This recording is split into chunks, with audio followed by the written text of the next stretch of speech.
Hi, my name is Ben Altman, and I'm someone who came to being an artist fairly late on in life, certainly in middle age.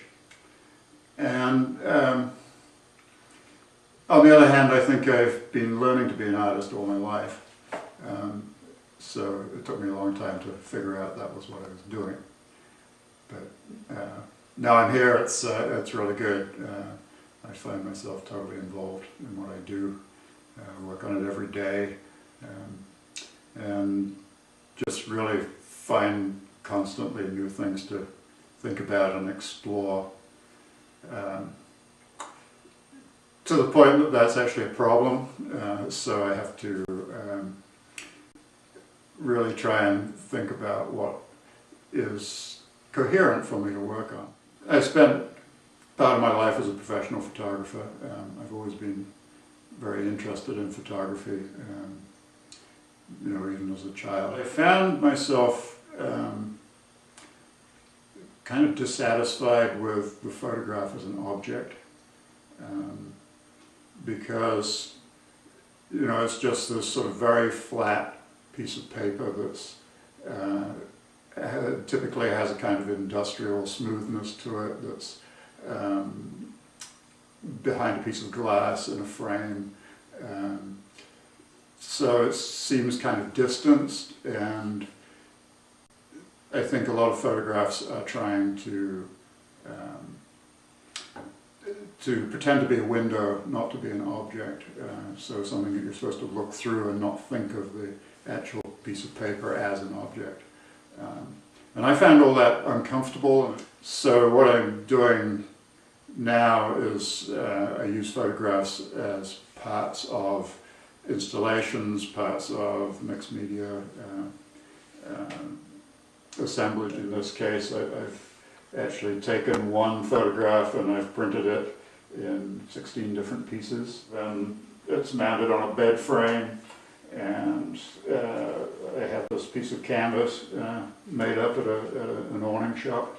And they did all this rigging and lacing and stuff. And as you can see, it's suspended, so it moves around. It's not attached to the wall. And I guess there's something that I'm trying to get at, which is to reach through the photograph so that there's both the something that's actual, that's related to the photograph, or the subject of the photograph, something that's actual in the presence of the viewer, and it's not just a report from somewhere distant.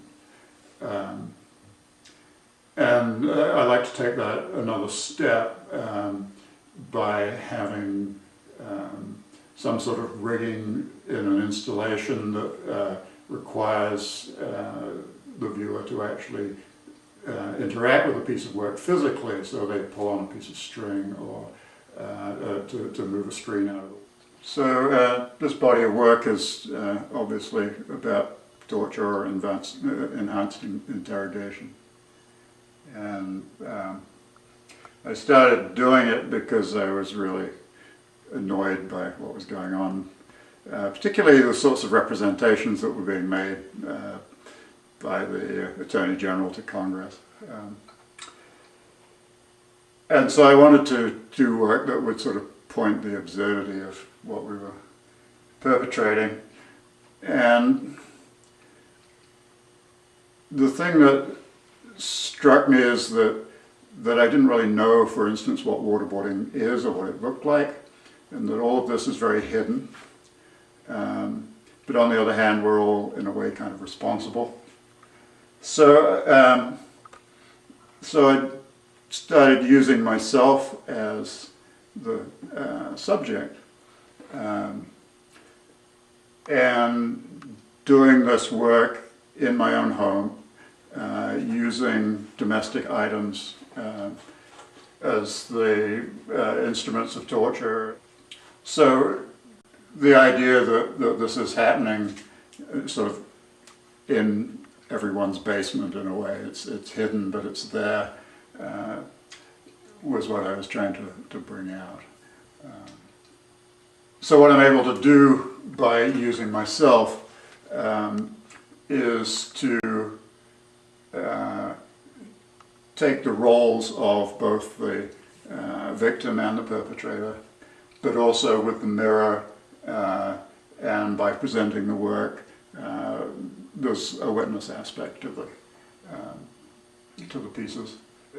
Here I have both control over what I'm doing and also you know, a level of discomfort, but the level of discomfort is trivial compared to the real thing.